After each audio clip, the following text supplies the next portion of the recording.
안녕하세요. 호랭이 담배 피던 시절입니다. 오늘부터는 한국의 신화에 대해 알아보겠습니다. 초감제의 천지왕분 풀이에 의하면 태초에 천지는 혼돈 상태로 있었습니다. 하늘과 땅이 떨어지지 않아 서로 맞붙어 있었고 암흑으로 휩싸여 한 덩어리로 되어 있었죠. 그러나 이 천지의 개벽의 기운이 돌기 시작했습니다. 갑자년 갑자월 갑자일 갑자시에 하늘의 머리가 자방으로 열리고 을축년, 을축월, 을축일, 을축시에 땅의 머리가 축방으로 열려 하늘과 땅 사이에 금이 생겼죠. 이 금이 점점 벌어지며 땅덩어리에서 산이 솟아오르고 물이 흘러내려 하늘과 땅의 경계는 점점 분명해집니다. 이때 하늘에서는 청이슬이 내리고 땅에서는 흑이슬이 솟아났고 청이슬과 흑이슬이 만나 음양의 조화로 만물이 생겨나기 시작하죠. 먼저 별이 생겨나고 아직 태양이 없을 때 천왕닭이 묵을 들고 지왕닭이 날개를 치고 인왕닭이 꼬리를 치니 가불동방에서 동이 트기 시작했습니다. 다른 창세 신화도 알아볼까요?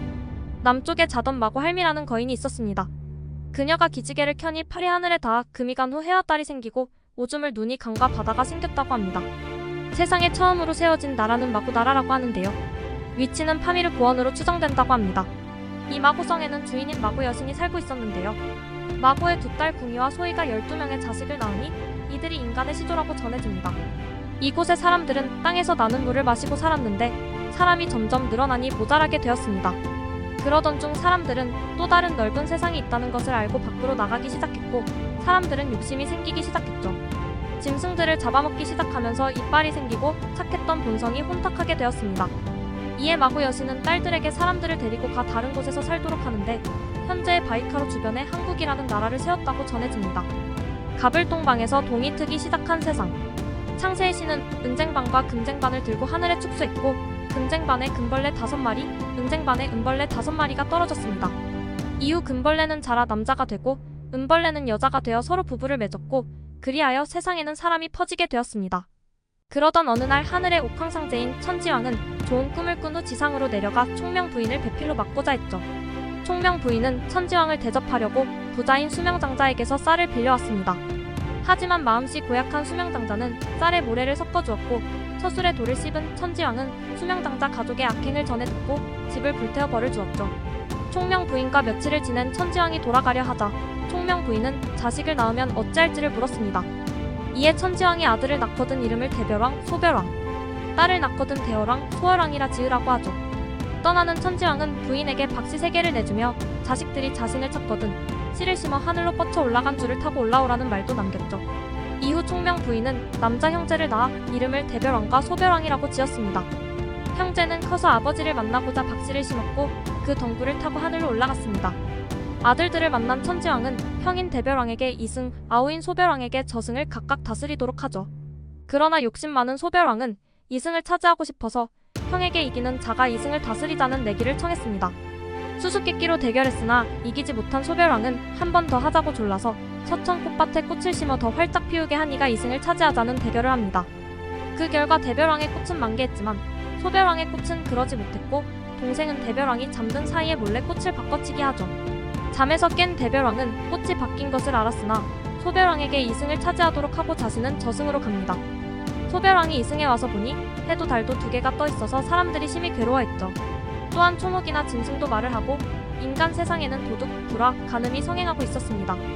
그리고 사람을 부르면 귀신이 대답하고 귀신을 부르면 사람이 대답하는 실정이었죠. 이에 소별왕은 형에게 이 혼란을 바로잡아 주도록 부탁했고 대별왕은 활로 해와달 하나씩을 쏘아 바다에 떨어뜨렸고 송피가루 단말 답대를 뿌려서 짐승들과 초목이 말을 못하게 했습니다. 또한 귀신과 인간은 저울질을 하여 100근이 넘는 것은 인간, 못 미치는 것은 귀신으로 구별해 주었죠. 하지만 사람들의 고통은 2개의 해와달만이 아니었습니다. 사람들을 핍박하는 무서운 존재가 또 있었는데 바로 같은 인간이 수명장자였죠. 인간 세상에 온 소별왕은 곧바로 사람들을 모아놓고 자신이 이 세상의 왕임을 선언했죠. 직후 그는 곧바로 수명장자의 집으로 달려갔습니다.